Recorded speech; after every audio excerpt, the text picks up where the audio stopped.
इस वीडियो में हम वेल्व लिफ्टर का कैड डायग्राम बनाएंगे इन्वेंटर सॉफ्टवेयर में। ठीक है, तो सॉफ्टवेयर में बनाने से पहले हम इसकी ड्राइंग को समझेंगे कि इसमें क्या क्या चीज़ें दे रखी हैं। तो आप देखोगे कि इसमें वेल्व लिफ्टर दिया गया है जिसकी जो हाइट है वो 25 दे रखी है।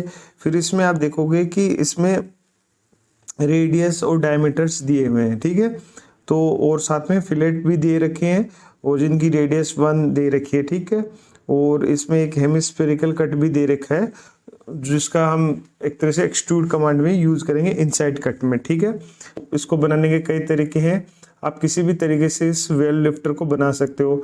जो आपके इजी पड़े, जो आपको जल्दी समझ में आए, वो तरीका आपके लिए बेस्ट है। तो यूट्यूब पे और भी हो सकते हैं मेथड हो, और मैं जो बता रहा हूँ वो भी एक तरीका है। तो आपके जो जल्दी इजी समझ में आए, आप उसकी हेल्प से इसको कर सकते हो, कोई दिक्कत नहीं है। ठीक है, तो एक तो तरीका है कि आप इसमें डायरेक्ट 25 की लाइन खींच के फिर फिलेट जो कमांड है उसका यूज करो। तो बेसिकली ये जो एग्जांपल है वो फिलेट और रिवोल्व जो कमांड है इन्वेंटर की, उसके लिए आप बोल सकते हैं ऑटोकैड में जो हम फिलेट और रिवोल्व कमांड है वो यूज करेंगे, वो उसको एक शो करता है या वो हमको सिखाता है, क्योंकि ये ऐसे एग्जांपल बिगिनर्स के लिए है।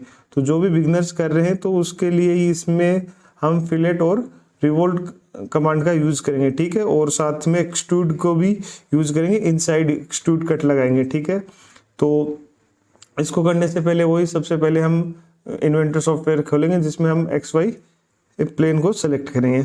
अब देखो इस डायग्राम को देखो, उस डायग्राम में देखो कि जो डायमीटर, जो बेस डायमीटर दे रखी है वो 7 दे रखी है। तो ये आप देखो इसके जो बेस दे रखा है वो जिसकी डायमीटर दे रखी है 7, इसका मतलब हम इसको जो डायमीटर हो जाएगी वो 3.5 होगी। तो आप इसमें डायरेक्ट एक साइड में 25 की भी बना सकते हो, और अगर आप चाहो तो इसमें 3.5 से फिर 3 ऊपर की साइड जाओगे, और फिर इसमें आप देखोगे कि ये इनसाइड कितना है, क्योंकि अब देखोगे ये इनसाइड जो पहले नीचे का जो बेस है वो 7 डायमीटर का है, फिर ऊपर है वो 6 का हो जाता है। तो इसका मतलब अब क्योंकि हमको आधा करना है तो हमको 0.5 इसको एक तरह से अंदर जाना है। ठीक है, तो इस तरह से, और फिर हम ऊपर 4 जाएंगे, और फिर सेम वही है, यहाँ पे डायमीटर दे रखी है 4, क्योंकि हम हाफ सेक्शन के लिए कर रहे हैं, क्योंकि हम इसमें रिवोल्व कमांड यूज करेंगे। तो क्रॉस सेक्शन के लिए जिसमें हम इसमें कर सकते हैं कि आपको इसको 4 करने के लिए आपको तो इधर से 1 हो जाएगा। ठीक है, तो हम 1 इनसाइड जाएंगे, फिर हम वापस सेम 11 अप साइड जाएंगे, और फिर अप साइड जाने के बाद 1 वापस आउटसाइड आएंगे, और फिर ऊपर हम 7 जाएंगे। ठीक है, और फिर हम इसको एक तरह से चीज़ों को ऐड कर देंगे। तो इस तरह से हमारे पास एक शेप बन जाएगी। ठीक है, तो और इधर की साइड हम इसमें 25 कर देंगे।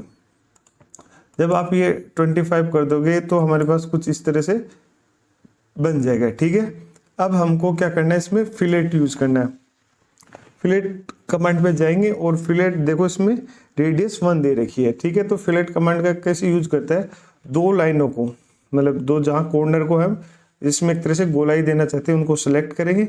एक देखोगे आप आउटसाइड जा रही है कि इनसाइड जा रही है, तो आप डायग्राम में देख सकते हो कि हमको किस तरह से इसको यूज करना है। ठीक है, तो जो हमारी ड्राइंग दी गई है उसके हिसाब से हम इसको यूज कर लेंगे। ठीक है, तो हम जो फिलेट की डायमेंशन है वो 1 mm कर देंगे, और फिर हम इसको ऐसे यूज करेंगे। ठीक है, और फिर ऊपर की देखो, ऊपर की जो रेडियस दे रखी है एक तरह से 3 दे रखी है, तो हम ऊपर की साइड भी हम इसमें 3 यूज करके, और ये यहाँ पे हम 3 यूज करेंगे और फिलेट लगा देंगे, तो कुछ इस तरह से हमारे पास शेप बन जाएगा। ठीक है, तो अब हम जब इसमें करेंगे, तब होने के बाद बन गया, तो अब हम इसमें क्या करेंगे, रिवोल्व कर देंगे। तो रिवोल्व करने के लिए आपको एक एक्सेस सेलेक्ट करनी पड़ेगी, तो हम इसमें एक्सेस सेलेक्ट करेंगे, और एक्सेस किसके, मतलब हमको इसको रिवोल्व किसके करना है, 25 के अलोंग, क्योंकि हम इसको सेक्शन माना है। ठीक है, तो सेक्शन माना है तो हम 25 के अलोंग हम इसको रिवोल्व कर देंगे। तो हम 25 को सिलेक्ट करेंगे और फिर हम इसको रिवोल्व कर देंगे। तो इसकी जो डायमीटर अब क्या हो जाएगी, 7 हो जाएगी, क्योंकि हमने 3.5 शुरू में इसको लेंथ करके यूज किया था। तो इसकी डायमीटर एक तरह से 7 हो जाएगी, और ये रिवोल्व होके कुछ इस तरह से हमारे पास आ जाएगा। ठीक है, अब आप इसमें देखोगे नीचे एक हेमिस्फेरिकल कट है। ठीक है, और जिसकी डायमीटर दे रखी है एक तरह से 3, तो इसकी जो रेडियस हो जाएगी वो एक तरह से हो जाएगी 1.5 और इनसाइड कट है, ठीक है, तो ये इनसाइड कट भी एक तरह से 1.5 होगा। तो उसके लिए हमको इसके जो बॉटम है उस पे हमको इसका प्लेन सेलेक्ट करना पड़ेगा और उस प्लेन सेलेक्ट करके हम इसमें क्या करेंगे, एक तरह से 3 mm की डायमीटर का एक सर्कल बना देंगे, ठीक है, और फिर हम इसको एक्सट्रूड कर देंगे। एक्सट्रूड करते वक्त हम उसको जो डिस्टेंस है, तो इसमें देखो इनसाइड एक्सट्रूड आउटसाइड एक्सट्रूड, तो हम इसको इनसाइड एक्सट्रूड कर देंगे तो ये अंदर की तरफ चला जाएगा और कुछ इस तरह से हमारे पास बन जाएगा, ठीक है। तो ये जैसे हम इसको 1.5 करेंगे तो अंदर चला जाएगा, तो ये हो जाएगा, ठीक है। तो इस तरह से ये इनसाइड एक्सट्रूड हो गया और हमारे पास एक शेप बन के आ गई, ठीक है। तो इस तरह से हमारे पास एक शेप आ जाएगी।